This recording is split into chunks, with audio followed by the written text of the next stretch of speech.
이 진 안에서의 이제 성결에 대한 부분으로 나가는 거죠. 거기 사람과 또 뭐 사물 다 포함되어 있지만요. 그래서 성막이 있고 진이 있고 진 밖이 있는데 여기 이 그림을 약간 보시면 여기 성막이 있죠. 네.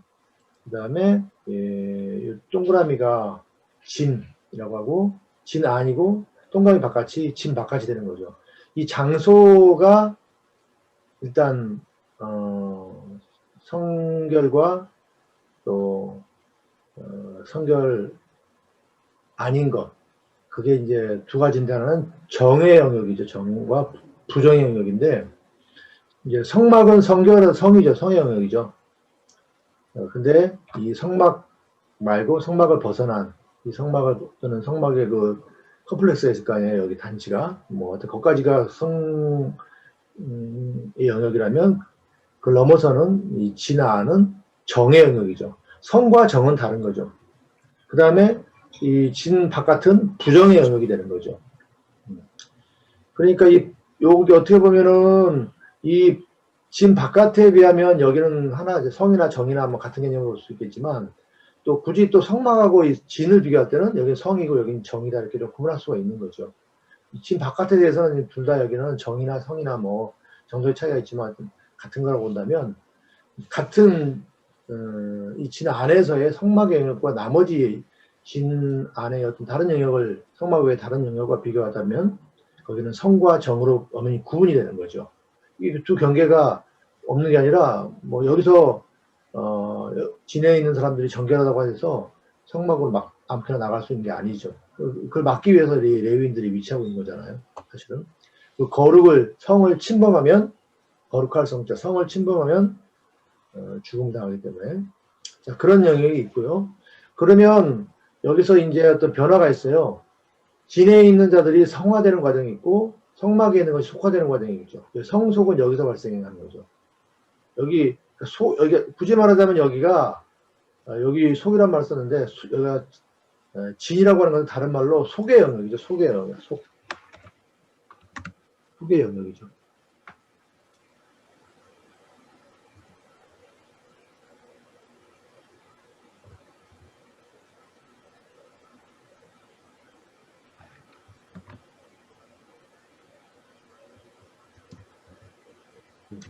속의 영역이라고 할 수 있죠.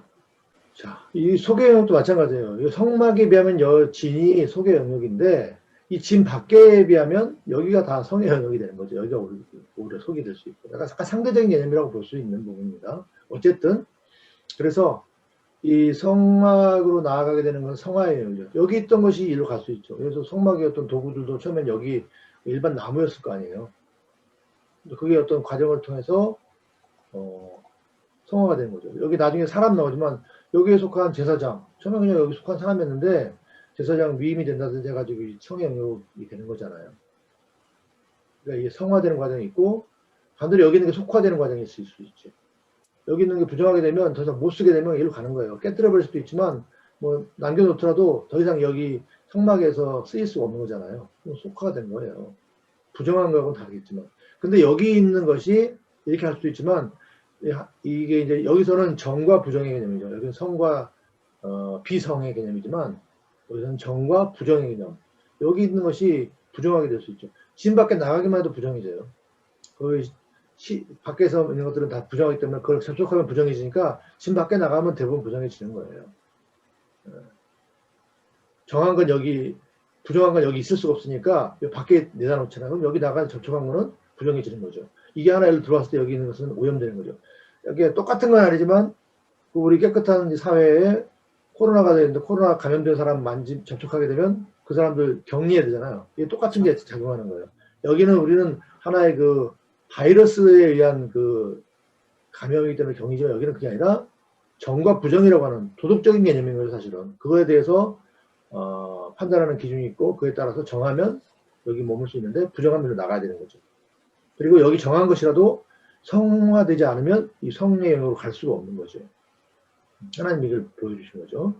그래서 이 개념이 있고 여기서 부정하게 되는 것과 부정한 것이 다시 정화되는 과정이 있죠. 이 전체가 이렇게 지금 이제 설명을 이제 장소와 물건으로 했지만 사람도 여기 해당됩니다. 그 완전 또는 생명에서 뭔가 결여돼서 불완전해지거나 생명에서 생명력이 떨어지는 어떤 상태로 가는 것, 그걸 부정한 걸 보는 거예요. 왜? 하나님은 완전하시고 생명이신데 그것에서 뭔가 멀어지게 만드는, 거기에 어울리지 않는 것들을 부정한 것으로 본 것이죠.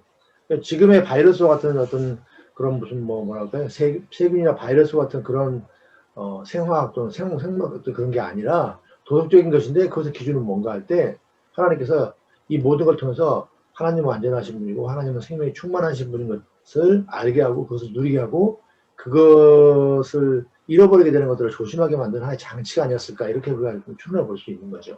하나님의 용도에 맞게 쓰는 것이 성도요 성물이며 성막이다라고 하는 것을 각주를, 교회의 직분도 마찬가지다. 목사, 장로, 집사는 위계질서가 아니다. 각자가 은사대로 수행하는 직분일 뿐이다. 이렇게 얘기를 해놨는데요. 성도 얘기 나오니까 이제 나오는 거죠. 그러니까 지금은 사실은 이런 개념이 신학적으로 볼 때 구약이 개성되는 건 맞지만 똑같지 않은 면이 분명히 있죠. 그런데 이제 그거를 계승되는 면만 보고 단절된 면, 또 전혀 다른 면을 못 보면 그게 이제 구속사적인 어떤 관점이라는 게 결여되면 문제가 생기는 거죠. 신구약 간의 관계에 대해서는 항상 굉장히 정립을 잘해야만 하는 거죠. 우리 모두가 성도죠. 네. 그리고 모든 날은 거룩한 날인 거죠. 그럼에도 불구하고 직분이 다른 건 다른 거잖아요. 목사의 직분과 장로의 직분, 집사의 직분이 다른 건 사실이잖아요. 다르나 어떤 것만 거룩하고 어떤 건 거룩하지 않은 그런 개념은 또 아닌 것이죠. 그렇죠. 날도 마찬가지죠. 모든 날이 다 뭐 굳이 말하면 거룩한 거죠. 그러나 우리가 그 예배일로 정한 날과 공적 예배를 말하는 거죠. 사적 예배 아무 때나 드리는 거니까. 공적 예배일로 정한 날과 그 시간과 그렇지 않은 시간은 분명히 다른 거잖아요. 그렇다고 주일은 더 거룩하고 평일은 더 거룩하지 않냐, 그런 개념은 또 아닌 것이죠. 근데 이제 약간 이런 부분은 애매하긴 한데, 예배와 예배가 아닌 시간은 분명히 다르지만, 그러니까 날이 구약처럼 어떤 날과 시간이 거룩하고 어떤 날은 그렇지 않은 그런 개념은 또 아닌 거예요. 구약만큼 그렇게 엄격하지는 않을 수 있는 거죠. 근데 우리가 이제 약간 구약에 사로잡혔기 때문에 어떤 거는 또 거룩한 거 아니야? 뭐 그러니까 이런 것도 있을 수 있잖아요. 심지어는 이제 목사님은 거룩하고 그렇지 않다고 하는데, 그거 참 딱 부러지게 그냥 이렇게 칼로 무베듯이 이렇게 자를 수 없는 부분이 우리 인간 정서상 있지만, 신학적으로는 또 그래도 엄밀하게 얘기해 줘야죠. 약간 그런 거죠. 어쨌든 이제 그 다음에 6월절과 광야 진군이 나오는데, 6월절이 여기가 나와요. 9장 1절에. 사실은 6월절이라고 하는 게 니산월 14일이잖아요. 저기 나오지만 시간적으로는 이 9장의 내용 나온 내용이 사실은 이 1장부터 나오는 내용보다, 어떻게 보면 거기 그 내용보다 앞설 수가 있어요. 왜냐면 1장 1절에 보면 이스라엘 자손이 애굽 땅에서 나온 후 제2년 2월 1일에 여호와께서 시내 광야에서 회막에서 시내 광야 회막에서 모세에게 일러 가라사대. 그러니까 이 이후에 나오는 말씀은 시간적으로 보면 제2년 2월 1일에 주신 말씀을 써놓은 거예요.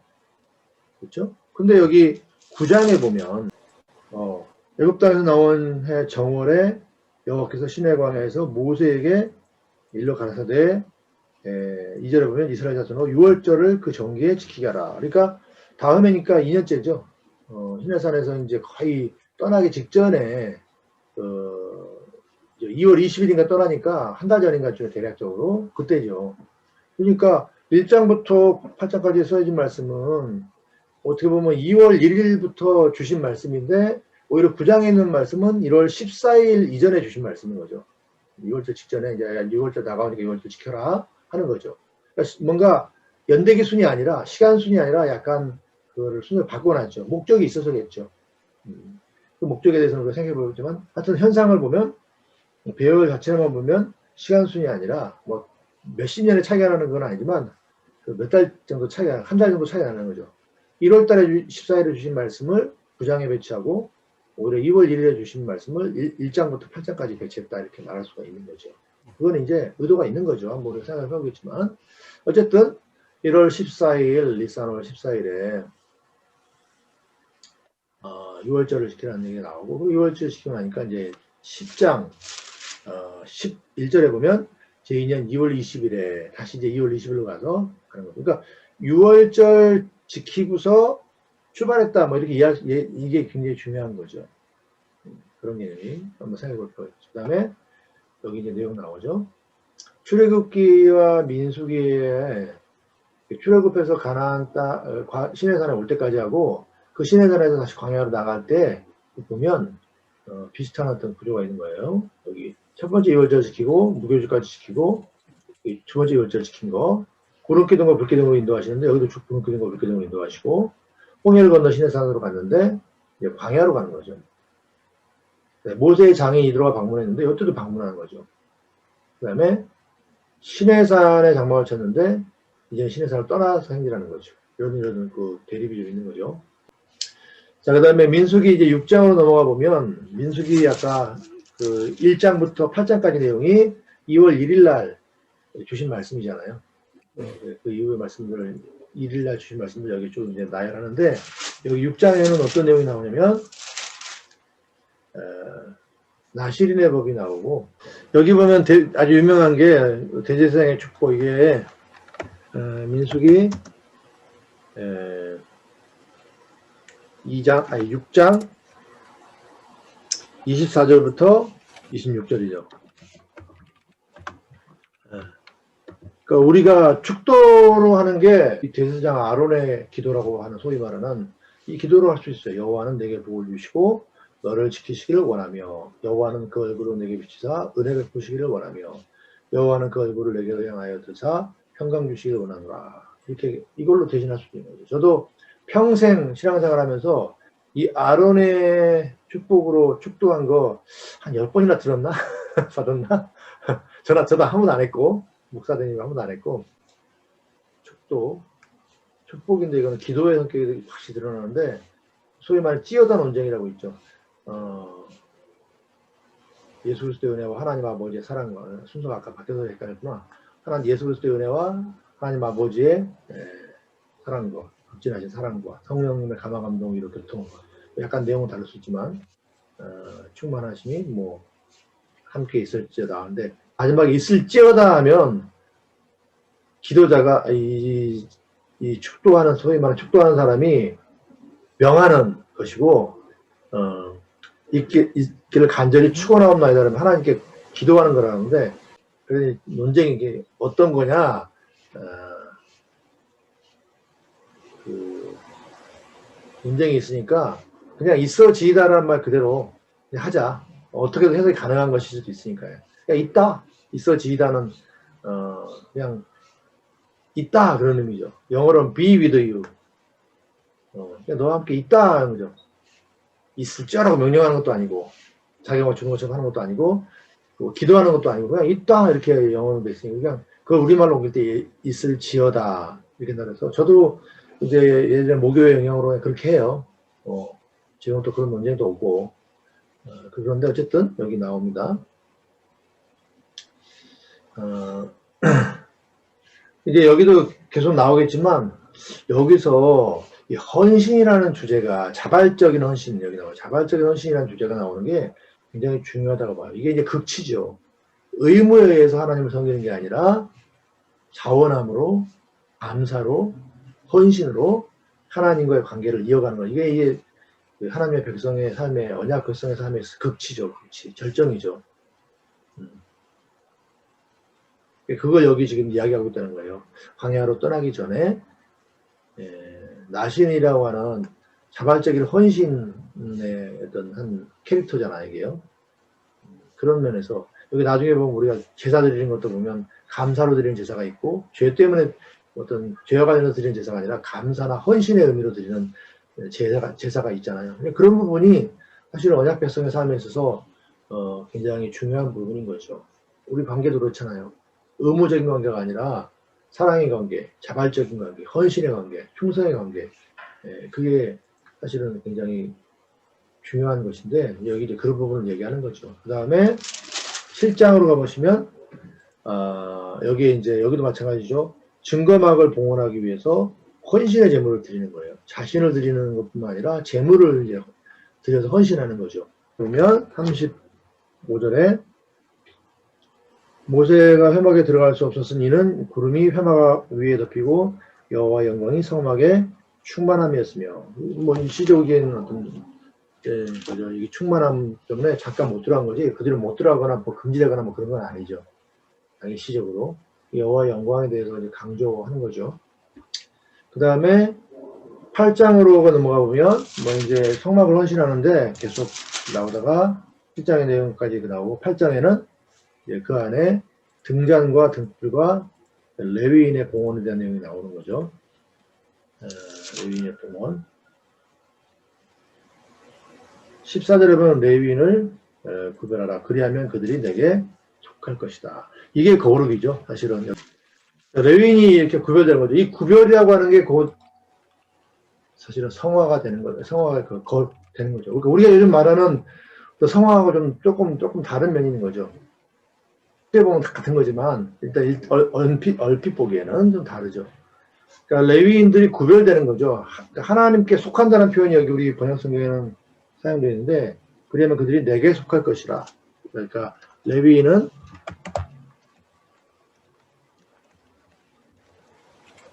하나님께 속한다.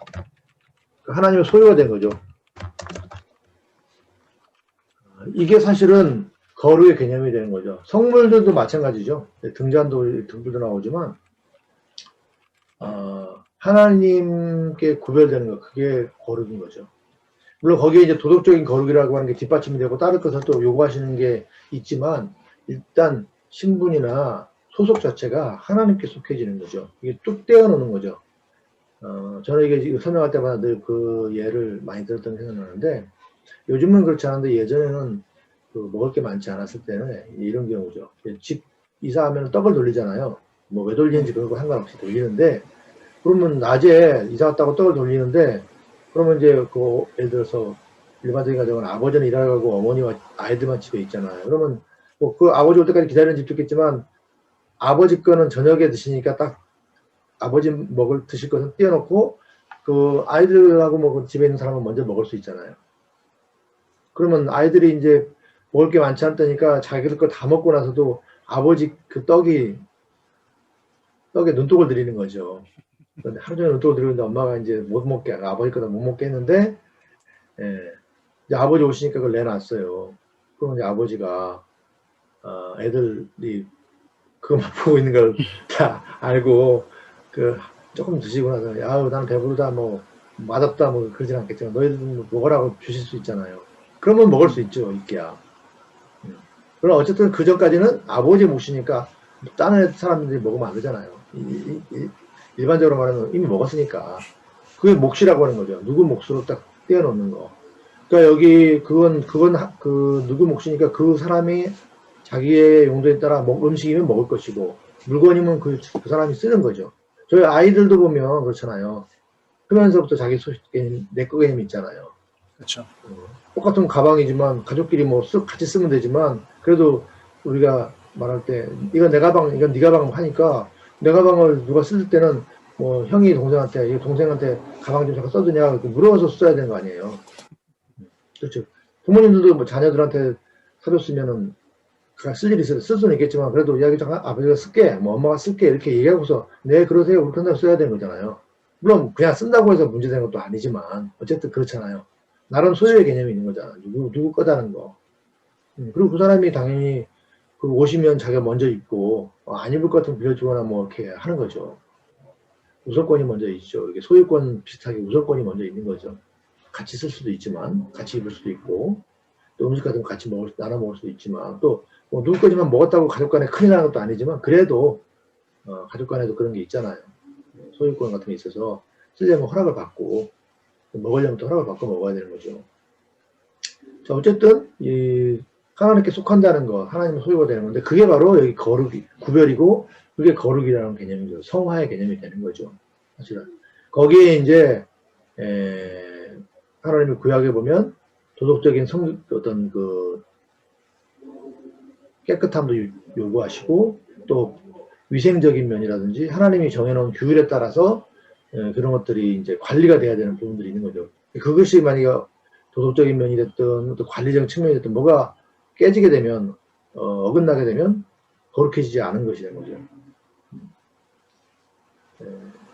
그런 면들이 이제 있는 거죠. 그건 지금 신약 시대로 말하면 우리의 거룩, 우리가 하나님께 속했고 하나님의 소유된 자로 하나님의 어떤 하나님 전용이 되는 거죠. 이건 다시 말하면 하나님이 시키시는 일을 사명이라고 하죠. 그걸 감당해야 되는 입장에 있는 거죠. 그게 성도고 그게 우리가 거룩하게 사는 개념이 되는 거죠. 물론 이제 되게 제한적으로 말했는지 모르겠지만 어쨌든 신약에서 구약에서 배울 수 있는 그 거룩 개념이 여기 일부 있죠. 네. 그 다음에 이제 9장으로 가면 6월절 대한 명령이 나오게 된 거죠. 정월 14일이죠. 그 다음에 하루 지난 다음에 15일부터 7일간 총 8일이 되겠죠. 연결되어 있는 절기니까 무교절로 지키는 거죠. 이렇게 지키고 나서 9장 15절부터 보면 이제 성막 위에 구름기둥과 불기둥이 있었다는 것을 언급하는데 이거는 이제 뭔가 하나님의 백성들을 인도하는 어떤 데 쓰이는 거니까 10장 11절 이하에 나오는 이제 광야로 출발하는 10장 12절에 이스라엘 자손이 신의 광야에서 출발하여 자기 길을 행하더니 이제 이것을 위한 어떤 최종적인 어떤 워밍업 출발 직전의 어떤 모습들인 거죠. 그런 모습들이 여기 나오는 거죠.